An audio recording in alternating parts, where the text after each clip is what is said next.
अस्सलाम वालेकुम गाइस। आज हम स्टार्ट करेंगे straight line and rates in order of reaction, the chapter of the mathematical fundamental of pharmacokinetics. इसमें स्ट्रेट लाइन की अगर हम बात करते हैं उसमें हमारे पास दो चीज़ें होती हैं, एक तो है स्लोप और दूसरी है वाई इंटरसेप्ट। अब स्लोप की अगर हम इक्वेशन की बात करते हैं तो y is equal to m x plus b. M and b is a constant. ये कांस्टेंट जो हैं वो आपके पास नोन होते हैं, so with the help of this constant you can draw a straight line. हमारे पास x और y क्या है, x is a independent variable and y is a dependent variable. x को इंडिपेंडेंट वेरिएबल क्यों कहा जाता है, वो इसलिए कहा जाता है कि ये आपकी चॉइस होती है कि आप कितने टाइम के अंदर ड्रग को एडमिनिस्ट्रेट करते हो। सो हॉरिजॉन्टल एक्सिस पे जो हमारा होता है वो टाइम होता है and time is a independent variable. So dependent variable क्या है, डिपेंडेंट वेरिएबल इज़ कंसनट्रेशन है कि यानी, और वो वाई एक्सिस पे होती है, इसीलिए हम कहते हैं कि जो वर्टिकल होती है वो हमारे पास डिपेंडेंट वेरिएबल होता है। अब समटाइम्स ऐसा होता है कि आपके पास जो b है जिसको हमने y इंटरसेप्ट कहते हैं और जो m है जिसको हमने स्लोप कहा है। अब b और m क्या है, हमने कहा कांस्टेंट है, लेकिन b जो है क्या कांस्टेंट है, वो है y इंटरसेप्ट और m जो है वो आपके पास स्लोप है। सो हमारे पास जो b है समटाइम जो है वाई इंटरसेप्ट मेंशन नहीं होता। उसकी रीज़न ये होती है कि हमारे पास इसकी वैल्यू जब ज़ीरो एंड 1 हो तो इन डैट केस हमारे पास जो है वो b जो है वो मेंशन नहीं होता। तो इट डजेंट मीन डैट कि हमारे पास ये जो है ये स्ट्रेट लाइन की इक्वेशन नहीं है। अगर आपके पास b मेंशन नहीं है तो इसका मतलब ये नहीं है कि आपके पास ये स्ट्रेट लाइन की इक्वेशन नहीं है। नेक्स्ट हम स्लोप की अगर हम बात करते हैं तो स्लोप जो है उसके लिए जो है वो हमारे पास फॉर एग्जांपल हम यहाँ एक ग्राफ ड्रा कर लेते हैं। हमने कहा कि एक स्ट्रेट लाइन ये है a और एक स्ट्रेट लाइन है b और जो थर्ड स्ट्रेट लाइन है वो है c। अब a जो स्ट्रेट लाइन है उसका इंटरसेप्ट जो y है वो 2 पे है, b का जो है 1 पे है और c का 0 पे। अब जो a की स्लोप है वो 0.7 है, b की जो है वो 0.5 है और c की जो है वो 0.5 है। सो हमारे पास स्लोप जो मैक्सिमम होती है वो 1 होती है। सो इस तरह से हमने जब किसी को कहना है कि हम स्ट्रेट लाइन ड्रॉ करनी है तो उसमें हम ये दो चीज़ें बताते हैं कि एक स्लोप कितनी होनी चाहिए और दूसरा वाई इंटरसेप्ट कितना होना चाहिए। अब हम स्लोप की अगर इक्वेशन की बात करते हैं तो हमारे पास slope is equal to y2 minus y1 x2 minus x1। अब आपने जब भी लिखना है तो आप इस ऑर्डर में लिखेंगे कि y2 is minus y1 and x2 minus x1, या फिर y1 माइनस y2 और x1 माइनस x2। आप इस तरह नहीं लिख सकते कि ऊपर वाले को जो है वो y1 माइनस y2 कर दो, नीचे वाले को x2 माइनस y1 कर दें। आपने सेम ऑर्डर में नोमिनेटर और डिनोमिनेटर को हमेशा सेम ऑर्डर में लिखना है। इसके बाद हम इसको क्यूमुलेटिव इक्वेशन अगर हम लिखते हैं तो slope is equal to del y over del x. ये जो स्लोप की इक्वेशन है ये हमारे रेक्टिलिनियर ग्राफ के ऊपर होती है। अगर हम सिमिलॉग ग्राफ की बात करते हैं तो हमारे पास सिमिलॉग ग्राफ के ऊपर जो इक्वेशन होती है स्लोप की वो होती है। सिमिलॉग को सिमिलॉग क्यों कहा जाता है, क्योंकि वाई एक्सेस पे लॉग होता है और एक्स एक्सेस पे आपको वैल्यू गिवन होती है, और वाई एक्सेस पे हमारे पास डिफरेंट साइकिल्स गिवन होती है, 1 से लेकर 10 से लेकर 100 तक, 10 से लेकर 100 तक है ना, ऑल सो ऑन। वो आप जितनी भी साइकिल्स, हमारे पास 3 साइकिल गिवन होती है, समटाइम 2 साइकिल्स होती हैं। मतलब 2 साइकिल तक आपने बनाना है तो 2 साइकिल तक आप करेंगे, 3 साइकिल तक करेंगे। तो उसमें जो y है वहाँ पे आपके पास वाई एक्सिस पे लॉग होता है और एक्स एक्सिस पे हमारे पास सिंबल जो है वैल्यूज़ वो गिवन होती है। सो अगर हम सिमिलॉग ग्राफ के स्लोप की बात करते हैं तो slope is equal to log y2 minus log y1, या ऐसे भी लिख सकते हैं कि log y1 minus log y2। Second जो हमारा बेसिक टॉपिक है वो है rate in order of reaction. Rate ये है कि हमारे पास हमारी ड्रग कितने रेट के साथ, कितनी फास्ट जो है वो मेटाबोलाइज हो रही, वो एलिमिनेट हो रही है बॉडी से। सो वो है रेट।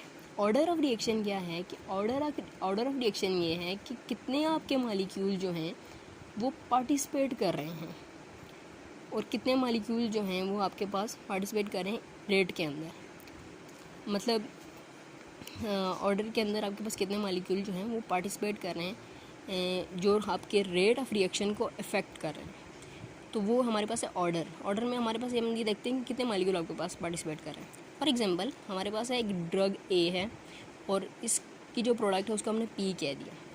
अब क्या होता है कि ये हमारे पास है इनिशियली क्या होगा कि आपके पास ड्रग की कंसंट्रेशन ज़्यादा है, प्रोडक्ट की कंसंट्रेशन कम है, but with the passage of time जब कन्वर्जन होगी, मेटाबॉलिज्म होगी, तो ड्रग की कंसंट्रेशन बॉडी में कम हो जाएगी और प्रोडक्ट की कंसंट्रेशन इंक्रीज़ हो जाएगी. सो इसको हम कहते हैं कि rate of disappearance of the drug is equal to the rate of appearance. So ये हमारे पास ऑर्डर की जो है वो अगर हम बात करते हैं तो रेट ऑफ डिसअपीयरेंस को हमने मैथमेटिकल फॉर्म में कैसे लिखना है कि माइनस का साइन इसी को इंडिकेट करता है कि rate of disappearance of the drug, और रेट ऑफ अपीयरेंस जो है उसको हम प्लस के साथ इंडिकेट करते हैं. डेल ए और डेल टी. बेसिकली डेल्टा जो है स्मॉल चेंज के लिए होता है और जो हम डी जो है स्मॉल चेंज के लिए, और जो हम ऐसे डेल्टा डालते हैं ये वाला, ये लार्ज चेंजेस के लिए होता है. सो इसमें क्या है कि change in disappearance of the drug with respect to the change in time. इसी तरह change in appearance of the drugs, rate of appearance of the drug and change in time. Order हमारे पास जो है बेसिकली हमारे जो first order है, second order है, वो हमारे पास मॉलिक्यूल की कंसंट्रेशन पर डिपेंड करते हैं कि उसकी बेसिकली हम जब भी ऑर्डर की बात करते हैं, ऑर्डर ऑफ द रिएक्शन की या रेट ऑफ द रिएक्शन, उसमें हम मॉलिक्यूल की कंसंट्रेशन जो रिमेन इन द बॉडी होती है हम उसको देखते हैं. हम प्रोडक्ट को नहीं देखते कि हमारे पास प्रोडक्ट की कंसंट्रेशन कितनी, क्योंकि बहुत सी ऐसी ड्रग्स हैं जिनके डिफरेंट जो है मेटाबोलाइट्स होते हैं, नंबर ऑफ मेटाबोलाइट 2 या 3 and 4 एंड सो ऑन. सो उनको कैलकुलेट करना, उनके प्रोडक्ट उनके अमाउंट को बहुत डिफ़िकल्ट होता है. सो हमारे पास डिफरेंट ऑर्डर होते हैं. ऑर्डर में हमने कहा कि कितने मॉलिक्यूल हमारे पास पार्टिसिपेट कर रहे हैं रिएक्शन के अंदर. अब फर्स्ट ऑर्डर कब होता है, सेकंड ऑर्डर कब होता है, थर्ड ऑर्डर कब होता है और ज़ीरो ऑर्डर कब होता है. अगर हम बात करते हैं फर्स्ट ऑर्डर के केस में क्या होता है कि हमारे पास कोई भी प्रोडक्ट ड्रग जो है वो ए है और वो कन्वर्ट हो रही है, one molecule of drug is converted to one molecule of product. यानी वन मालिक्यूल ऑफ प्रोडक्ट को बनने के लिए आपको वन मालिक्यूल ऑफ जो है वो रिएक्टेंट रिक्वायर्ड है. तो it's mean that it's first order reaction.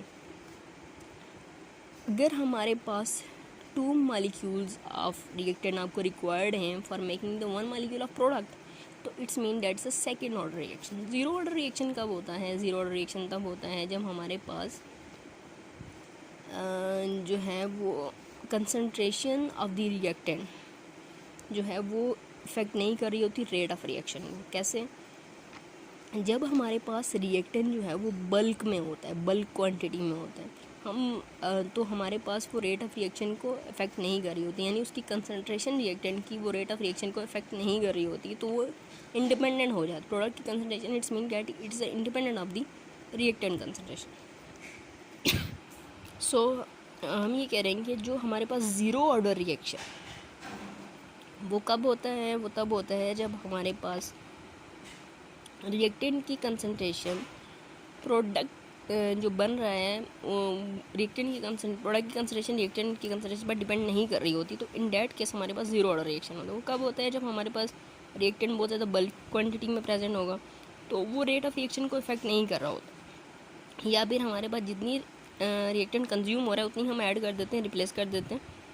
तो उस तरह से हमारे पास जो है वो रिएक्टेंट की कंसंट्रेशन जो है वो प्रोडक्ट रेट ऑफ रिएक्शन को इफेक्ट नहीं कर रही होती. तो इन डैट केस हम ये कहते हैं कि ये हमारे पास ज़ीरो ऑर्डर है. अब इट्स मीन कि हमारे पास ये इसका मतलब ये नहीं होता कि एक मालिक्यूल ऑफ रिएक्टेंट रिक्वायर्ड है एक मालिक्यूल ऑफ प्रोडक्ट के लिए, तो ये हमारे पास एक मालिक्यूल जो है वो डिपेंड नहीं कर रहा है वन मालिक्यूल ऑफ प्रोडक्ट की कंसंट्रेशन में. ये सेकंड ऑर्डर पे भी हो सकता है. सेकंड ऑर्डर में कैसे हो सकता है कि हमारे पास ये 2 मालिक्यूल्स हैं, 2 मालिक्यूल्स रिक्वायर्ड है हमारे पास वन मालिक्यूल ऑफ प्रोडक्ट बनाने के लिए. तो अगर इन दोनों मालिक्यूल की कंसंट्रेशन को हम बल्क में कर देते हैं या फिर हम जितना कंज्यूमर है उतना ही ऐड कर देते हैं, तो ये भी हमारे पास ज़ीरो ऑर्डर हो सकता है. इसके बाद हम differential equation of rate and order of reaction की अगर हम बात करते हैं तो d c over delta c over delta t. इसका मतलब ये होता है कि change in concentration with respect to change in time is equal to minus K is a rate constant and C is a concentration of the reactant, N is the order of reaction और minus इस चीज़ को indicate कर रहा है कि कितनी amount of drug जो है वो कंज्यूम हुई है या वो डिसअपियर हुई है. सो अगर हम N is order of reaction है तो 0 पुट करेंगे तो it's mean that C0 is equal to 1. So ये अब ये क्वेश्चन इस चीज़ को इंडिकेट करिए कि 0 ऑर्डर रिएक्शन, क्योंकि ये कंसंट्रेशन ऑफ रिएक्टेंट पर डिपेंड नहीं कर रहा. फर्स्ट ऑर्डर रिएक्शन के लिए अगर हम 1 पुट करते हैं तो इट्स मीन दैट माइनस के C हो जाएगा. इट्स मीन दैट के first order reaction is depend upon the concentration of reactant.